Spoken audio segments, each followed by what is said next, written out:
কলিজার সন্তানটাকে তুমি মাফ করে দাও। মা বাবার দোয়া খালি ফেরত যাবে না রে বাবা। ও আমার জীবন, বাবার জীবনে তো গুনাহ কম করো নাই, পায়ে ধরে বলে ফিরিয়ে দাও। ওরে ঘুমের মধ্যে যদি আশ্রয় এসে থাকে তুমি গুনার কাজে লিপ্ত, রুহটা দিয়ে যাবে আর তোমাকে ফিরা দিবে না রে বাবা। ওই ঘর থেকে তোমার পা বাবায় কান্না করে গেঞ্জিটা পেলে দিয়া কেটে কেটে রাখবে, সাদা কাপড়ের প্যাকেট বানায় বিদায় দিবে।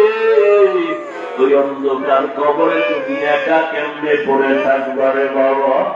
গুনাহ নিয়ে যদি নামাজ না পড়িয়া দাড়িবিহীন অবস্থায় যাও, ওই কবরে দুই পার্শ্বের মাটির চাপ কেমন করে সহ্য করবা। আমার মাওলার কথা মিথ্যা মনে করিও না, আমার রাসূলের হাদিসের কথা মিথ্যা মনে করিও না। ওরে গুনাহ নিয়ে কবরে গেলে জাহান্নামের আগুনের গরম। ও আল্লাহর বান্দারা, এখনো সময় আছে, দুই ফোঁটা চোখের পানি ছাড়ো আর কাঁদো। আরে কান্না যদি না আসে, ডানে বামে তাকায় দেখো কার চোখে পানি।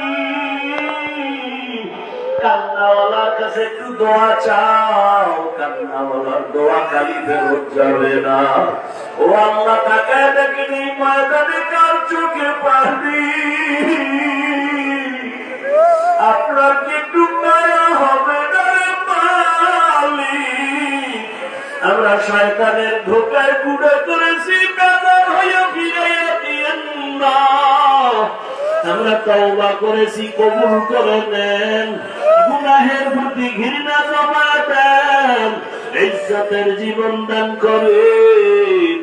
আল্লাহ গুনাহের প্রতি ঘৃণা জমায় দেন, নেক আমলের আগ্রহ বাড়ায় দেন।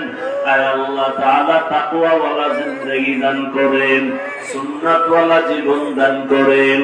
আমাদের জানওয়ালা হাল পরিবার হেফাজত করেন।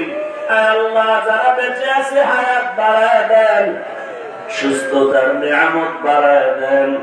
আল্লাহ তাআলা মুখালিফের থেকে হেফাজত করেন। আল্লাহ তাআলা জিন শয়তান মানুষ শয়তানের বদনজর চক্রান্ত থেকে হেফাজত করেন।